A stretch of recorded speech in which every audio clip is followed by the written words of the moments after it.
ಆಡಳಿತದಲ್ಲೂ ಈ ಸರ್ಕಾರ ಇವತ್ತು ಗ್ಯಾರಂಟಿಗಳ ಬಗ್ಗೆ ಮಾತಾಡೋದಾದರೆ ಒಂದು ಕನಿಷ್ಠ ಆರೋಗ್ಯದ ಗ್ಯಾರಂಟಿಯನ್ನು ಕೊಡ್ಲಿಕ್ಕೆ ಈ ಸರ್ಕಾರದಲ್ಲಿ ಆಗಿಲ್ಲ.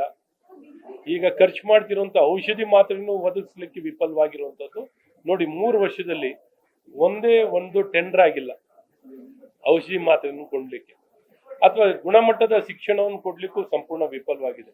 ಕೌಶಲ್ಯತೆ ಕೊಡ್ಲಿಕ್ಕೆ ಏನ್ ಗ್ಯಾರಂಟಿ ಕೊಡ್ಲಿಕ್ಕೆ ಕೊಟ್ಟಿದ್ದಾರೆ? ಕನಿಷ್ಠ ಗುಣಮಟ್ಟದ ಶಿಕ್ಷಣ ಕೊಡ್ಲಿಕ್ಕಾಗ್ಲಿ, ಆರೋಗ್ಯ ವ್ಯವಸ್ಥೆಗಳು ಕೊಡೋದಾಗ್ಲಿ, ಉದ್ಯೋಗದ ವಿಚಾರದಲ್ಲಾಗಿರ್ಲಿ, ಅಥವಾ ಕಾನೂನು ಸುರಕ್ಷತೆಯಲ್ಲಿ ಯಾವುದು ಗ್ಯಾರಂಟಿ ಕೊಡ್ಲಿಕ್ಕೆ, ಒಂದು ಕುಡಿಯೋ ನೀರಿಂದನೂ ವಿಫಲವಾಗಿರುವಂತದ್ದು ಈ ಸರ್ಕಾರವಾಗಿದೆ.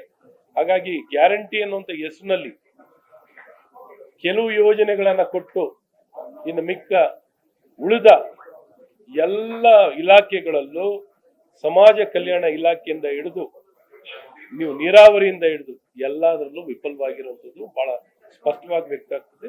ಈವನ್ ಗ್ಯಾರಂಟಿಯಲ್ಲೂ ಏನವರು ನುಡಿದಂತೆ ನಡೀತೀನಿ ಅಂತ ಹೇಳಿದಾರಲ್ಲ, ಅದರಲ್ಲೂ ಮೋಸ ಮಾಡೋಂಥದ್ದಾಗಿದೆ. ಈ ಗೃಹಲಕ್ಷ್ಮಿ ಯೋಜನೆಯಲ್ಲಿ ಇವಾಗ ಹಣ ಕೊಡ್ತಿದ್ದ ಕೆಲವು ತಿಂಗಳುಗಳ ಹಣನೇ ಕೊಟ್ಟಿಲ್ಲ, ಅದಕ್ಕೆ ಉತ್ತರ ಇಲ್ಲ. ಸೊ ಈ ರೀತಿ ಎಲ್ಲ ಒಂದ್ ಕಡೆ ಕಡಿವಾಣ ಮಾಡೋಂಥದ್ದು, ಮೋಸ ಮಾಡೋಂಥದ್ದು, ಜನಕ್ಕೆ ಕೊಡ್ತೀನಿ ಅಂತ ಎಲ್ಲಾರ್ಗು ಕೊಡ್ತೀನಿ ಅಂತ ಹೇಳಿ ಆ ಮಾತನ್ನ ಕೊಟ್ಟಿದಂತೆ ನುಡಿದಂತೆ ನಡೆಯೋದ್ರಲ್ಲೂ ವಿಫಲವಾಗಿರದೆ ಮಾತಿಗೆ ತಪ್ಪಿರುವಂತವ್ರು ಈ ಕಾಂಗ್ರೆಸ್ ಸರ್ಕಾರ.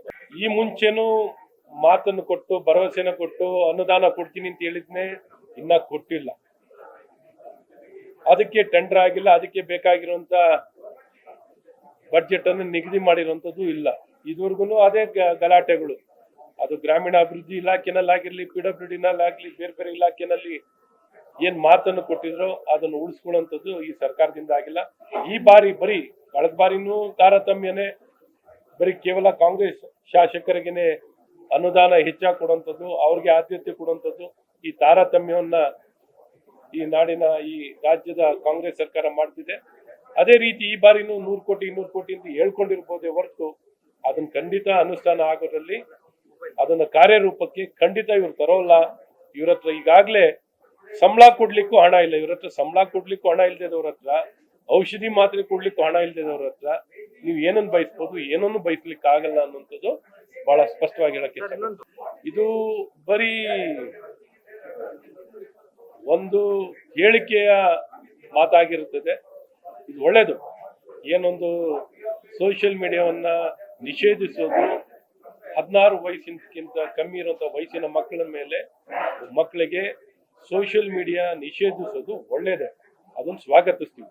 ಆದ್ರೆ ಇವರು ಕಾರ್ಯರೂಪಕ್ಕೆ ಯಾವುದನ್ನು ಇವರು ಕಾರ್ಯರೂಪಕ್ಕೆ ಬರೀ ಹೇಳಿಕೆ ಅಥವಾ ಹೆಡ್ಲೈನ್ ಸರ್ಕಾರ ಇದು ಕಾರ್ಯರೂಪಕ್ಕೆ ತರಲಿಕ್ಕೆ ಇವ್ರ ಕೈನಲ್ಲಿ ಆಗಲ್ಲ.